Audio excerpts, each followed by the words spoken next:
Hi guys, మీరు ఎప్పుడన్నా ఇలా ఆలోచించారా? అంటే ఎలా అంటే భీష్ముడు, ద్రోణుడు, కర్ణుడు వీళ్ళ ముగ్గురు ఎవరు అని అంటే మహారథులు అనమాట. మహాభారతంలో మహారథులు. సో వీళ్ళ ముగ్గురు గురువు ఎవరు? సాక్షాత్తు పరశురాముడు. పరశురాముడు అంటే మీకు తెలుసు, శ్రీ మహావిష్ణువు యొక్క అవతారం అన్నమాట. తనకి విద్య నేర్పించింది సాక్షాత్తు మహాదేవుడు అంటే శివుడు అన్నమాట. సో అంత గొప్ప అంటే ఇంకా శివుడిని మించిన టీచర్ ఎవరు ఉంటారు చెప్పండి? కాబట్టి అంత గొప్ప టీచర్ దగ్గర నుంచి నేర్చుకున్న అంటే అస్త్ర విద్యలన్నీ నేర్చుకునేది పరశురాముడు. కాబట్టి పరశురాముడు అంత గొప్ప అంటే ఎలా అంటే ధనుర్విద్యలో కానీ ఇంకా అన్ని విద్యలో కానీ పరశురాముడు అంతటి యోధుడు ఎవరు ఉండరు అనమాట. ఎందుకంటే అతను ఒక అతి మహారథి, అంత గొప్ప యోధుడు అనమాట. అలాంటిది పరశురాముడు దగ్గర నుంచి విద్య నేర్చుకునేది ఎవరెవరు? ద్రోణుడు, భీష్ముడు, కర్ణుడు. ఇక్కడ ఇంకోటి ఏంటంటే కర్ణుడు వచ్చేసేసి కొంచెం కాలం ద్రోణాచార్యుడి దగ్గర విద్య నేర్చుకుని మళ్ళీ పరశురాముడి దగ్గరికి అయితే వెళ్తాడు. ద్రోణుడు వచ్చి అంతకుముందు అగ్నివేశ మహర్షి దగ్గర అయితే నేర్చుకుని తర్వాత తిన దగ్గరికి అయితే వస్తాడు. భీష్ముడు అయితే మొదటి నుంచి పరశురాముడి దగ్గర అయితే నేర్చుకుంటారనమాట. సో మీకు లాస్ట్గా చెప్పాలి అని అంటే వీళ్ళంతా పరశురాముడి దగ్గర అయితే నేర్చుకున్నట్లుగానే చెప్పాలి. కాబట్టి అలాగా అంత గొప్ప గురువు దగ్గర నుంచి విద్య నేర్చుకున్న వీళ్ళ ముగ్గురిని ద్రోణ శిష్యుడు అర్జునుడు విరాట యుద్ధంలో ఎలా ఓడించగలిగాడు? దీని మీద ఎప్పుడన్నా ఆలోచించారా మీరు? అంటే ఎలా సాధ్యమైంది? అంటే ఎలా అంటే ఒకసారి చూడండి, శ్రీ మహావిష్ణు అవతారమైనటువంటి పరశురాముడి దగ్గర నుంచి విద్యలు నేర్చుకున్న వీళ్ళ ముగ్గురు గొప్ప మహారథులు. అలాంటి మహారథుల్లో ఒక మహారథి దగ్గర నుంచి విద్య నేర్చుకున్నాడు. అంటే ఎలా అంటే గురువును మించిన శిష్యుడు అయ్యాడు అనమాట. సో అంత గొప్పగా ఎలా అయ్యాడు అర్జునుడు అని మీరు ఎప్పుడన్నా ఆలోచించారా? సో నేనేంటంటే నాకు ఈ పాయింట్ తట్టినప్పుడు నేను దీనికి సంబంధించిన అన్ని విషయాల మీద కొంచెం చూశాను అనమాట. నాకు తెలిసిన బుక్స్ రిఫరెన్స్ కానీ కొంచెం ఇంటర్నెట్ రిఫరెన్స్ కానీ వీటన్నిటి చూసిన తర్వాత నేను కొన్ని పాయింట్స్ అయితే ఇక్కడ మెన్షన్ చేయాలనుకుంటున్నా. అంటే ఎందుకు అర్జునుడు వీళ్ళ ముగ్గురిని ఓడించగలిగాడు అంటే విరాట యుద్ధం మాత్రమే చెప్తున్నా, కురుక్షేత్ర యుద్ధం గురించి నేను మళ్ళీ చెప్తా, ఓకేనా? సో ఫస్ట్ ఏం చెప్దామని అంటే గురువుల గురించి తీసుకుందాం. ఫస్ట్ అర్జునుడికి కృపాచార్యుడు కొద్ది రోజులైతే విద్య నేర్పించాడు అనమాట. కృపాచార్యుడు దాని తర్వాత ఏమవుతుందని అంటే తను ద్రోణాచార్యుడి దగ్గరికి అయితే వెళ్తాడు. తర్వాత మొత్తం అంటే ఎలా అంటే తను కంప్లీట్ అయ్యేంత వరకు అన్ని రకాల విద్యలు, దాని తర్వాత ధనుర్వేదంలో చాలా రకాలైనటువంటివి, దాని తర్వాత బ్రహ్మాస్త్రం, బ్రహ్మశిర, ఇవి రెండు కూడా ద్రోణాచార్యుడి దగ్గర నుంచే అర్జునుడికి అయితే వస్తాయి అనమాట. ఇంకా అనేక రకాలైనటువంటి ఆగ్నేయాస్త్రం కానీ వరుణాస్త్రం కానీ ఇలా కొన్ని చాలా రకాల అస్త్రాలు అయితే అర్జునుడికి అయితే విద్యాభ్యాసం అయిన తర్వాత అయితే వస్తాయి, ఓకేనా? అప్పటికి అర్జునుడి స్టేజ్ అదనమాట. ఒకవేళ అర్జునుడు అప్పటికి కానీ ఆపేసి కానుంటే అంటే ఇంకా నేర్చుకోకుండా కానుంటే అతను అక్కడే ఉండిపోయేటాడు. కానీ అర్జునుడు ఎలా అంటే మొత్తం జీవితాంతం నేర్చుకుంటూనే ఉంటారు చూడండి కొంతమంది. ఇప్పుడు ఎలా అంటే మనకి ఫుట్బాల్లో క్రిస్టియానో రొనాల్డోని తీసుకోండి, తను ఇప్పుడు 39 years ఉన్నా కానీ ఇంకా అంత బాగా ఆడుతున్నాడు అనమాట. సో ఎలా అంటే తన లైఫ్ లాంగ్ మొత్తం నేర్చుకుంటూనే ఉంటాడు, ఇంప్రూవ్ చేసుకుంటూనే ఉంటారు. సో అలాంటి ఒక మైండ్ సెట్ ఉండాలన్నమాట. సో అలాగే అర్జునుడు అనమాట అప్పట్లో. కాబట్టి తర్వాత ఏమవుతుందని అంటే నేను తర్వాత చెప్తున్నా. సో అర్జునుడికి ఇంకొక గురువు ఎవరు వచ్చేసేసి కృష్ణుడు. ఇదే మన అందరికీ తెలుసు అనమాట. అంటే ఎలా అంటే ద్రోణాచార్యుడు అర్జునుడికి తనకు కావాల్సినటువంటి అంటే ఎలా అంటే యుద్ధ రంగంలో రణరంగంలో కావాల్సిన అన్ని రకాల విద్యలు అయితే నేర్పిస్తాడు, ఓకేనా? అంటే ఏంటి, ధనుర్వేదానికి సంబంధించి కానీ, గదా యుద్ధానికి సంబంధించి కానీ, దాని తర్వాత ఇంకా కత్తి యుద్ధానికి సంబంధించి కానీ అనేక రకాలైనటువంటి దివ్యాస్త్రాలు కానీ, దాని తర్వాత ఏంటంటే అనేక రకాలైనటువంటి వ్యూహాలను ఛేదించడం కూడా తన దగ్గర అయితే నేర్చుకుంటాడు అనమాట. ఇంకా ఎన్నో విద్యలు అయితే నేర్చుకుంటాడు. తర్వాత ఇక్కడేంటి తనంతట తను కొన్నిటిని డెవలప్ చేసుకుంటాడు. అవేంటి తెలుసా? 2 చేతులతో బాణాలు వేయడం. అంటే ఎలా అంటే గురువు ఒక నాలెడ్జ్ని అందరికీ ఈక్వల్గా ఇస్తాడు స్టూడెంట్స్కి. దాని దగ్గర నుంచి నువ్వు దాన్ని ఎలా ఇంప్రూవ్ చేసుకున్నావు అనేది నీ మీద డిపెండ్ అయి ఉంటుంది కదా. సో తర్వాత ఏం చేస్తాడంటే అర్జునుడు 2 చేతులతో బాణాలు వేయడం నేర్చుకుంటాడు. తనకి చీకటి అనేది ఎప్పటికీ అడ్డు కాకూడదని చెప్పి చీకట్లో కూడా బాణాలు వేయడం నేర్చుకుంటాడు. తర్వాత ఏంటంటే ఒకే అస్త్రాన్ని ధనస్సు మీద ప్రయోగించడం ఎందుకు, 2 అస్త్రాలని కలిపి ఒక అస్త్రంగా ప్రయోగించలేమా అన్నట్లుగా ట్రై చేసి ఈ మెథడ్ అయితే తనే ఇన్వెంట్ చేస్తాడనమాట. 2 అస్త్రాలను కలిపి ఒక అస్త్రంగా అయితే వేస్తాడనమాట. అప్పుడేమవుతుందంటే 2 శక్తులు దాంట్లో కలిసి వెళ్తాయి అన్నమాట. సో అలా ఒకదాన్ని ఇవన్నీ తను నేర్చుకున్నాయి అన్నమాట. తర్వాత ఏంటి, కృష్ణుడి దగ్గర నుంచి అంటే ద్రోణుడి దగ్గర నుంచి ఇలా వారికి సంబంధించిన అన్నీ నేర్చుకుంటే కృష్ణుడి దగ్గర నుంచి ఎన్నో మంచి విషయాలు నేర్చుకుంటాడు అనమాట. అంటే భగవద్గీత అంటే అసలు మనిషి అంటే ఏంటి, తన అంటే ఎలా అంటే తన బాధ్యతలు ఏంటి, తను ఎలా ప్రవర్తించాలి అంటే ఇంకా మీకు తెలుసు కదా భగవద్గీతలో ఇంకా చాలా వస్తాయి మన గురించి, ఎలా ఉండాలి, ఏం చేయాలి అని, తన బాధ్యతని ఎలా నిర్వర్తించాలి అని, దాని తర్వాత అసలు ఆత్మ ఏంటి, పరమాత్మ ఏంటి, ఈ విషయాలన్నీ కృష్ణుడి దగ్గర నుంచి అయితే నేర్చుకుంటాడు. తర్వాత ఏంటంటే కృష్ణుడి దగ్గర నుంచి అర్జునుడికి వైష్ణవాస్త్రం కూడా వస్తుంది అనమాట. ఓకేనా. అర్జునుడి దగ్గర వైష్ణవాస్త్రం ఉంది. అంటే నేను చదివిన కొన్ని రెఫరెన్స్ల ప్రకారం ఏంటంటే అర్జునుడికి వైష్ణవాస్త్ర ఇచ్చేది కృష్ణుడే అన్నమాట, ఎందుకంటే నారాయణుడే కాబట్టి కృష్ణుడు. సో దాని ప్రకారం చూసుకుంటే కృష్ణుడు కూడా అర్జునుడికి టీచర్ లాగే అనమాట. తర్వాత ఏమవుతుందనంటే మనకి కొంతమంది గంధర్వరాజులు ఉన్నారు, గంధర్వరాజులు. ఓకేనా. గంధర్వపర్ణుడు అయితే ఒకడు ఉంటాడు అనమాట. తర్వాత ఏమవుతుంది అంటే గంధర్వరాజు ఏమవుతుందనంటే అర్జునుడు అతన్ని ఓడించేసిన తర్వాత తనకి ప్రాణభిక్ష అయితే పెడతాడు. సో అలా ప్రాణభిక్ష పెట్టిన తర్వాత ఏమవుతుందనంటే అంగారపర్ణుడు అర్జునుడికి చాక్షుష లేకుంటే చాక్షుషి అనే ఒక విద్యను అయితే నేర్పిస్తాడనమాట. అంటే ఏంటంటే ఆ విద్య తెలిసిన వాళ్ళు ముల్లోకాల్లో తన కంటితో ఏం చూడాలనుకుంటాడు, అంటే ముల్లోకాల్లో ఏమేం జరుగుతుందో అవన్నీ చూడవచ్చు అనమాట. సో ఆ విద్యను అయితే నేర్చుకుంటాడు. అలాగా అంగారపర్ణుడు దగ్గర నుంచి కూడా అర్జునుడు ఈ విషయాలను అయితే నేర్చుకుంటాడు అనమాట. దాని తర్వాత ఏంటి, మనం ఏమిటంటే శివుణ్ణి తీసుకుందాం. ఓకేనా. దాని తర్వాత ఏమవుతుంది అంటే అర్జునుడు అస్త్రాల కోసం వెళ్ళినప్పుడు ఫస్ట్ ఏంటంటే పాశుపతాస్త్రం కోసం అయితే వెళ్తాడు అనమాట.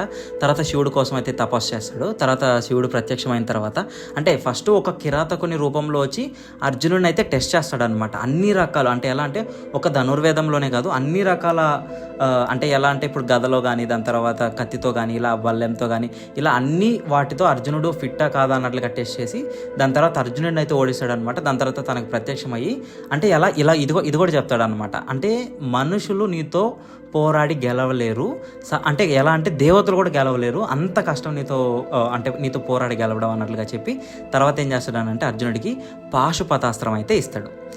అంటే అక్కడ ఏమవుతుంది అంటే అర్జునుడు అంతటితో ఆగిపోడు అనమాట. అంటే ఎలా అంటే ఒక్కసారి ఎవరి దగ్గర నుంచి నువ్వు నాలెడ్జ్ నేర్చుకోవాలనుకున్నప్పుడు పూర్తి అంకిత భావంతో వాళ్ళ దగ్గర ఉండే అన్ని విషయాలు అయితే నేర్చుకోవాలి కదా.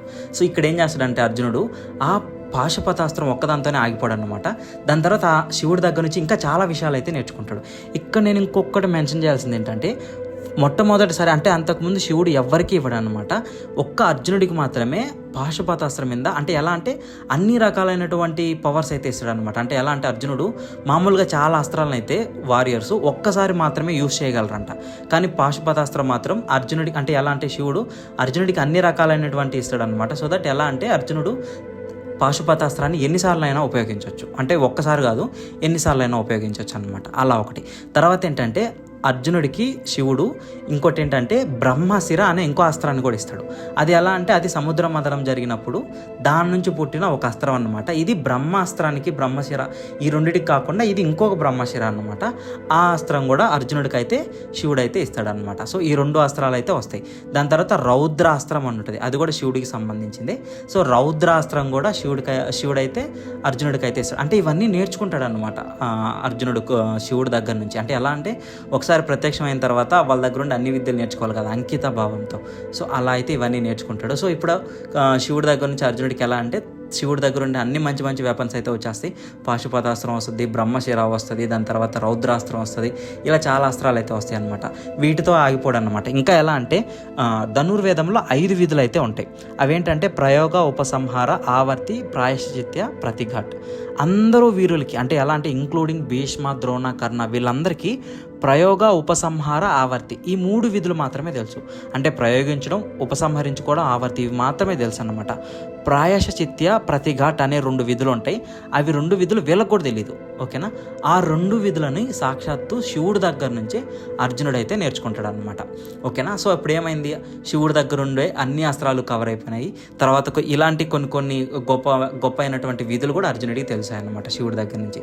సో చెప్పాలనంటే శివుడు కూడా అర్జునుడికి ఒక గురువు లాగే. ఓకేనా. శివుడి దగ్గర నుంచి ఇంత నేర్చుకున్నాడు. తర్వాత ఏంటి, ఇంద్రదేవుడు. తర్వాత ఏమవుతుందని అంటే ఇంద్రలోకానికి అయితే వెళ్తాడు అనమాట.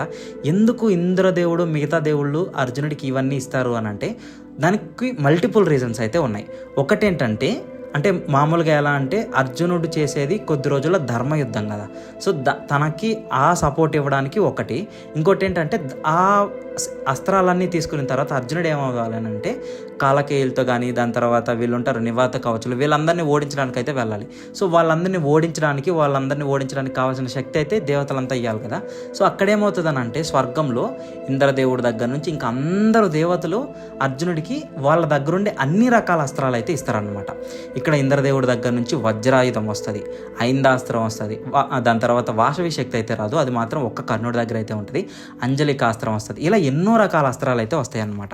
దాని తర్వాత కుబేరుడి దగ్గర నుంచి, దాని తర్వాత ఇలా అన్ని అంటే మీకు ఇంక తెలుసు కదా, అంతర్ధానాస్త్రం వస్తుంది అనమాట. దాని తర్వాత ఇంకా అంటే వరుణ పాశ వస్తుంది. ఇలా అన్ని రకాల అస్త్రాలు అంటే దేవి దేవతలు అందరి దగ్గర నుండే అన్ని రకాల అస్త్రాలు అయితే అర్జునుడి దగ్గరికి వస్తాయి. సో ఇక్కడ మీరు గమనించాల్సింది ఏంటంటే, కృష్ణుడు వల్ల వైష్ణవాస్త్రం వచ్చింది, దాని తర్వాత కొన్ని అస్త్రాలు అయితే వచ్చాయి. శివుడి దగ్గర ఉండే అస్త్రాలన్నీ వచ్చాయి. బ్రహ్మ దగ్గర ఉండే అస్త్రాలు అంటే బ్రహ్మాస్త్రం, బ్రహ్మశరాస్త్రం ఆల్రెడీ అర్జునుడికి తెలుసు ద్రోణాచార్యుడి వల్ల. తర్వాత కొంతమంది దేవీ దేవతలు అంటే వీళ్ళు దేవతలు అంతా ఉంటారు చూడండి, వాళ్ళ అస్త్రాలు కొన్ని మాత్రమే తెలుసు. దాని తర్వాత ఎప్పుడైతే తను స్వర్గానికి వెళ్తాడో ఆ అస్త్రాలన్నీ నేర్చుకుంటాడు.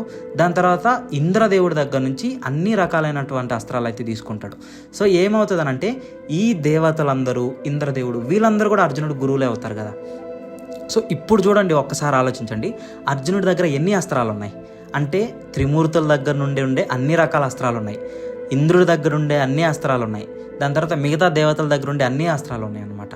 సో అర్జునుడి దగ్గర లేనటువంటి అస్త్రాలు లేవు, కొన్ని మాత్రమే ఉంటాయి అన్నమాట. అవేంటంటే వాసవి శక్తి, అదొక్కటి మాత్రం కర్ణుడి దగ్గర మాత్రమే ఉంటుంది. ఎందుకనంటే తను చేసిన ఒక గొప్ప దానం వల్ల అయితే ఇస్తాడు. సో అదొక్కటి మిస్ చేసి ఇంకా అర్జునుడి దగ్గర అన్నీ ఉంటాయి అన్నమాట. ఇక్కడ ఇంకొక చిన్న విషయం చెప్పాల్సింది ఏంటంటే నారాయణాస్త్రం గురించి. చాలా దగ్గరలో అయితే నారాయణాస్త్రం అర్జునుడికి తెలుసు అన్నట్లు అయితే ఎక్కువ మెన్షన్ చేయలేదు. కానీ ఒక అంటే కురుక్షేత్ర యుద్ధం ముందు అయితే భీష్ముడు ఇలా మెన్షన్ చేస్తాడు అనమాట, త్రిమూర్తుల దగ్గరుండి అన్ని రకాలైనటువంటి అస్త్రాలు అర్జునుడి దగ్గర మాత్రమే ఉన్నాయి, ఇక ఈ భూమి మీద ఎవరి దగ్గర లేవు అన్నట్లుగా అయితే చెప్తాడు అనమాట. సో దాని ప్రకారం చూసుకుంటే శ్రీ మహావిష్ణువు దగ్గర ఉండే అన్ని రకాల అస్త్రాలు కూడా తనకి వచ్చి ఉండాలి. అంటే డైరెక్ట్గా కాకుండా ఇండైరెక్ట్గా అన్నట్లుగా చెప్పారు. సో దాని మీద అంత ప్రాపర్గా అయితే డైరెక్ట్గా అయితే ఎక్కడ చెప్పలేదు, ఇది ఇండైరెక్ట్గా చెప్పింది అనమాట. సో ఇప్పుడు చూడండి, ఒక్కసారి ఆలోచించండి, ఇక్కడ వీళ్ళకి కొన్ని బ్రహ్మాస్త్రాలు మాత్రమే తెలిసి ఉంటాయి. వీడికి మాత్రం వాసవి శక్తి అయితే తెలుసు అనమాట. దాని తర్వాత భార్గవాస్త్రం అయితే తెలుసు. సో భార్గవాస్త్ర వచ్చేసేసి ఇక్కడ ఇంకోటి ఏంటంటే అర్జునుడి దగ్గర భార్గవాస్త్ర లేదు. సో అర్జునుడి దగ్గర మిస్ అయింది ఏంటేంటి, వాసవి శక్తి, భార్గవాస్త్ర. ఈ 2 అస్త్రాలు ఓన్లీ కర్ణుడి దగ్గర మాత్రమే ఉంటాయి. ఆ 2 తప్పితే మిగతా అన్ని రకాల అస్త్రాలు అర్జునుడి దగ్గర అయితే ఉన్నాయన్నమాట. ఇక భీష్ముడి దగ్గర చూసుకుంటారా, భీష్ముడి దగ్గర కూడా ఎక్కువ బ్రహ్మాస్త్రాలు మాత్రమే ఉన్నాయి. ఇక ద్రోణుడి దగ్గర చూసుకుంటే బ్రహ్మాస్త్రాలతో పాటు నారాయణాస్త్రం కూడా ఉందన్నమాట ద్రోణుడి దగ్గర. కానీ వీళ్ళ దగ్గర ఉండే అన్ని రకాల అస్త్రాలు అర్జునుడి దగ్గర ఉన్నాయి, ఒక్క వాసవి శక్తి, భార్గవాస్త్ర తప్ప. ఇక అన్ని రకాల అస్త్రాలు అర్జునుడి దగ్గర ఉన్నప్పుడు వాళ్ళని ఓడించడం సరిపోతుంది కదా. ఇక్కడ మీరు ఇంకోటి ఆలోచించాల్సింది ఏంటంటే, అంటే అస్త్రాలన్నింటినీ పక్కన పెడితే అర్జునుడు యొక్క అంటే బాణాలు వేసే వేగం, ఆ వేగం వాళ్ళెవరు అందుకోలేరు అనమాట. అంత వేగంగా బాణాలు వేయగలడు, 2 చేతులతో బాణాలు వేయగలడు, రాత్రిపూట బాణాలు వేయగలడు, 2 అస్త్రాలను ఒక అస్త్రంగా కలిపి వేయగలడు. తన దగ్గర గాంధీవం అనే గొప్ప ధనుసు ఉందన్నమాట. దాని తర్వాత అక్షయ తూనీరం అనే ఒకటి ఉంటుంది, దానిలో ఎప్పటికీ బాణాలు తగ్గిపోవు. సో ఇవన్నీ కూడా అర్జునుడి దగ్గర ఉంటాయి. ఇవన్నీ ఏంటంటే ఇవన్నీ ఉన్నప్పుడు ఏమవుతుంది అంటే, మీరు ఒకసారి గమనిస్తే విరాట యుద్ధం తర్వాత అంటే విరాట యుద్ధంలో ఒకసారి గుర్తుపెట్టుకోండి, విరాట యుద్ధంలో ఏమవుతుంది, ఈ అస్త్రాలన్నీ సేకరించి అర్జునుడు వస్తాడు. సో ఇన్ని అస్త్రాలు తెలిసిన అర్జునుడికి వీళ్ళందరినీ ఓడించడం పెద్ద కష్టమేం కాదు కదా. మీరు ఒక్క చిన్న విషయం గమనించాలి. అంటే ఎలా అంటే చాలామంది ఇలా అడగొచ్చు, అంటే విరాట యుద్ధంలో అంతమందిని ఓడించిన అర్జునుడికి మరి కురుక్షేత్రంలో ఏమైంది అన్నట్లుగా అడగొచ్చు అనమాట. సో ఏమవుతుంది అంటే, కురుక్షేత్రంలో అర్జునుడు తన పూర్తి శక్తితో యుద్ధం చేయడు, ఓకేనా. అది అందరికీ తెలుసు. ఎందుకంటే తను మొదటి రోజే కుంగిపోతాడు. ఎందుకంటే ఆపోజిట్లో ఉండే వాళ్ళందరూ తన బంధువులే కాబట్టి. సో అంటే గీతోపదేశం జరిగిన తర్వాత కూడా తన బాధ్యతను మాత్రమే నిర్వర్తించాలి అనుకుంటాడు, కానీ కోపంగా అయితే ఎప్పుడు యుద్ధం చేయడు అనమాట, ఓకేనా. ఇక్కడ మీరు కౌరవుల సైడ్ చూసుకుంటే అంటే గొప్ప గొప్ప మహారథులు చూసుకోండి. ఇప్పుడు కర్ణుడు అనుకుందాం, కర్ణుడు తన దగ్గర ఉండే అన్ని రకాల గొప్ప అస్త్రాలన్నింటినీ వాడేస్తాడు, ఓకేనా. అంటే ఎలా అంటే ఇప్పుడు మీరు చూసుకోవచ్చు, భార్గవాస్త్రాన్ని చూసుకోవచ్చు, భార్గవాస్త్రాన్ని వాడేశాడు. దాని తర్వాత ఏంటి, బ్రహ్మాస్త్రాన్ని వీటన్నిటిని వాడేశాడు. దాని తర్వాత ఏంటి, వాసవి శక్తి, ఎవరు ఇంద్రుడు ఇచ్చిన వాసవి శక్తి, దాన్ని కూడా వాడేస్తాడు అనమాట. అంటే కర్ణుడి దగ్గర ఉండే అన్ని గొప్ప అస్త్రాలు కర్ణుడు వాడేస్తాడు కురుక్షేత్ర యుద్ధంలో. దాని తర్వాత ద్రోణాచార్యుని తీసుకుందాం, ద్రోణాచార్యుడు బ్రహ్మాస్త్రాలు వీటన్నిటిని వాడతాడు, కానీ నారాయణాస్త్రాన్ని ఎత్తుకొని వచ్చి తన కొడుకు అయితే ఇస్తాడు అనమాట, ఓకేనా. ఇప్పుడు మనం అశ్వత్థామని అయితే తీసుకుందాం. అశ్వత్థామ కూడా అంతే, తన దగ్గర ఉండే అన్ని రకాల గొప్ప అస్త్రాలను అయితే వాడేశాడు. అంటే ఎలా అంటే తన దగ్గర ఉండే బ్రహ్మాస్త్రాలన్నింటినీ వాడేశాడు, తన దగ్గర ఉండే నారాయణాస్త్రం కూడా వాడేస్తాడు అనమాట. ఇక్కడ ఇంకొక విషయం ఏంటంటే, వాళ్ళందరూ అంటే కర్ణుడి దగ్గర, దాని తర్వాత భీష్ముడి దగ్గర, దాని తర్వాత ద్రోణాచార్యుడి దగ్గర, అశ్వత్థామ దగ్గర, వీళ్ళిద్దరి దగ్గర ఉండే ఆ గొప్ప గొప్ప అస్త్రాలన్నీ ఒక్కసారి మాత్రమే యూజ్ చేయగలరు అన్నమాట వాళ్ళు. అందుకని వాటన్నిటిని ఒక్కొక్కసారి మాత్రమే యూజ్ చేస్తారు కురుక్షేత్ర యుద్ధంలో. దాని దాని తర్వాత మళ్ళీ వాళ్ళు యూజ్ చేయలేరు అనమాట. సో మీరు చూసుకోవచ్చు ప్రతి ఒక్కరూ వాళ్ళ దగ్గర ఉండే టాప్ మోస్ట్ అంటే గొప్ప గొప్ప అస్త్రాలన్నింటినీ వాడేశారు.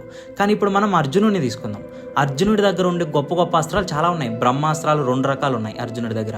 వజ్ర ఉంది, దాని తర్వాత వైష్ణవాస్త్రం నారాయణాస్త్రాలు ఉన్నాయి, పాశుపతాస్త్రం ఉంది, దాని తర్వాత ఇంకా ఇంద్రుడి దగ్గర నుంచి వచ్చిన ఇంకా ఐందాస్త్రం ఉంది. సో ఇలా గొప్ప గొప్ప అస్త్రాలు. మళ్ళీ బ్రహ్మశిర అని ఇంకో అస్త్రం ఉంది, శివుడి దగ్గర నుంచి వచ్చింది. దాని తర్వాత ఏంటి, రౌద్రాస్త్రం ఉంది. సో ఈ అస్త్రాలన్నింటినీ అర్జునుడు మొత్తాన్ని అయితే ఉపయోగించలేదన్నమాట.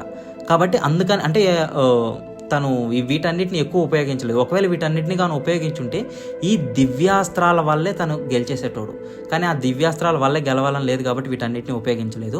కానీ ఒక్క దగ్గర మాత్రం తను చాలా కోపంగా అయితే యుద్ధం చేస్తాడు. అది మీ అందరికీ తెలుసు. ఏమవుతుందనంటే అభిమన్యుణ్ణి అంటే ఎలా అంటే పద్మవ్యూహం అయితే పన్నుతారు కౌరవులు. ఎలా అంటే వాళ్ళందరినీ చంపేసేదానికి. అప్పుడు ఏమవుతుంది, అర్జునుడు ఒక్కడు మాత్రమే ఆ పద్మవ్యూహాన్ని ఛేదించగలిగే మొనగాడు అని కౌరవులకి తెలుసు అన్నమాట. అంటే దుర్యోధనుడికి, ద్రోణాచార్యుడికి, వీళ్ళందరికీ తెలుసు. కాబట్టి అర్జునుడిని పక్కగానే పంపిస్తే ఇంకా వాళ్ళ సైడు పద్మ వ్యూహాన్ని ఛేదించేది ఎవరికీ తెలియదు అని కూడా తెలుసు. కాబట్టి అర్జునుడు ఆ రోజు యుద్ధం నుంచి బయటికి వెళ్ళేలా చేస్తారనమాట. ఆ రోజు ఏమవుతుందని అంటే అభిమన్యుడు, అర్జునుడు కొడుకు, ఒక వీరోచిత పోరాటం అంటే ఎలా అంటే ఒక గొప్ప యోధుల్లా పోరాడి కౌరవుల సైడ్ ఉండి అందరినీ ఓడించేస్తాడు. చాలాసార్లు అయితే ఓడిస్తాడనమాట. ఇదైతే గుర్తుపెట్టుకోవాలి. ఆ ఓడించిన వాళ్ళలో ద్రోణాచార్యుడు, కర్ణుడు కూడా ఉన్నారు, అశ్వత్థామ కూడా ఉన్నాడు అనమాట. ఇది మీరు యాక్సెప్ట్ చేయాల్సింది, ఎందుకంటే బుక్లో ఉంది కాబట్టి. దాని తర్వాత ఏమవుతుందంటే వాళ్ళందరూ మూకుమ్మడిగా దాడి చేసి తర్వాత ఏమవుతుందంటే కర్ణుడు పద్మవ్యూహంలో అర్జునుడిని వెనకాల నుంచి బాణంతో కొట్టి తన ధనస్సును అయితే విరిగేలాగైతే చేస్తాడనమాట. ఇక్కడ చాలామంది డౌట్లు ఉండొచ్చు, వెనకాల నుంచి కొట్టలేదు అన్నట్లుగా అయితే చాలామంది వాదించవచ్చు.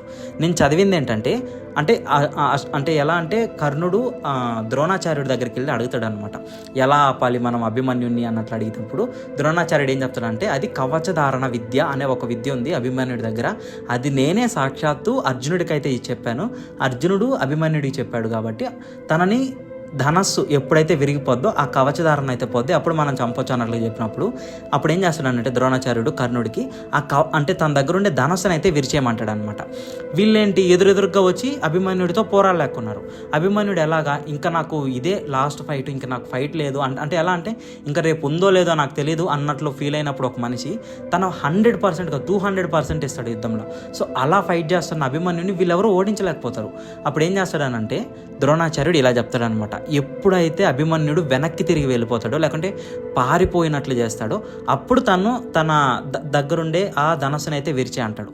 ఇక్కడ మీరు ఒకసారి గమనించాలి ఏంటంటే అభిమన్యుడు ఆ రోజు ఒక్క దగ్గర కూడా వెనక్కి తిరిగిపోడు, ఓకేనా, ఒక్క దగ్గర కూడా వెనక్కి తిరగడు అన్నమాట. ఇంకోటి ఏంటంటే పారిపోయినట్లుగా కూడా చేయడు. కానీ కర్ణుడైతే బాణం వేసి తన దగ్గర ఉండే ధనస్సును అయితే విరిచేస్తాడు. సో ఇది వెనక నుంచి వేసిన బాణం అన్నమాట. సో అలా చేసి వీళ్ళందరూ మూకుమ్మడిగా చేసి అభిమన్యుని అయితే చంపేశారు. తర్వాత రోజు అంటే ఎలా అంటే ఆ రోజు సాయంత్రం అర్జునుడు వచ్చి అభిమన్యుడి దీన పరిస్థితి చూసి అంటే ఇంతమంది మహారథులు కలిసి అంటే తన కొడుకుని ఇంత దారుణంగా చంపారా అంటే అది అన్యాయంతో కూడిన ఇది అన్నమాట. తర్వాత కోపం వచ్చి తర్వాతి రోజు తను చేసిన యుద్ధం మామూలు యుద్ధం అయితే కాదు, ఆ ఒక్కరోజు మాత్రమే తను చేసింది కోపంతో చేసిన యుద్ధం అన్నమాట. ఒక్కరోజు కౌరవుల సైన్యంలో దగ్గరదాపు 7 అక్షౌహిణీల సైన్యాన్ని తను ఒక్కడే చంపేస్తాడు. అర్జునుడు ఒక్కడే చంపేస్తాడు. మొత్తం 11 అక్షౌహిణీలు వాళ్ళ దగ్గర ఉంటే తను ఆ ఒక్కరోజు మాత్రమే 7 అక్షౌహిణీలు చంపేస్తాడు అన్నట్లుగా ఉంది. అంటే దీని మీద కొంచెం కాంట్రవర్సీలు కూడా ఉన్నాయన్నమాట. మనం ఎలా అంటే more than 5 అన్నట్లుగా కూడా చెప్పచ్చు. ఒక అక్షౌహిణి అంటేనే చాలా ఎక్కువ, అలాంటిది ఆ ఒక్కరోజు అంటే 7 అక్షౌహిణీలు అని చెప్పింది ఎవరనంటే దుర్యోధనుడే చెప్తాడనమాట. అది కూడా రాసుంది మహాభారతంలో. సో ఒక్కరోజు అంతమందిని చంపేశాడనంటే అర్జునుడికి వాళ్ళందరినీ చంపడం పెద్ద విషయమేం కాదు, తన దివ్యాస్త్రాలతోనే సరిపోతుంది. సో ఆ ఒక్కరోజు మాత్రమే అంత కోపంగా యుద్ధం చేస్తాడు కాబట్టి అంత దారుణమైన యుద్ధం అయితే చేస్తాడు, అంతమందిని అయితే చంపేస్తాడు అనమాట. తర్వాత ఏమవుతుందనంటే జయద్రథుడిని వీళ్ళందరూ ఏం చేస్తారనంటే అంటే ఆ రోజు యుద్ధానికి రానికుండా గుడారాల్లోనే పెట్టుంటాడు అనమాట. సో తనని ఇక్కడికి రప్పించేదానికి కృష్ణుడు ఒక ఉపాయాన్ని అయితే చేసిన తర్వాత జయద్రథుడిని కూడా అర్జునుడు అయితే చంపేస్తాడు. సో ఇలా అన్నమాట. అంటే మీరు ఒక్కసారి ఆలోచించుకోవచ్చు, సాక్షాత్తు పరశురాముడు శిష్యులైనటువంటి వీళ్ళ ముగ్గురిని ఒక్కసారే తనను ఓడించాడు అంటే వాళ్ళందరినీ ఓడించాడు అనంటే ఇక అర్జునుడు ఎలాంటి ధనుర్ధారో మీ అందరికీ తెలిసి రావాలి.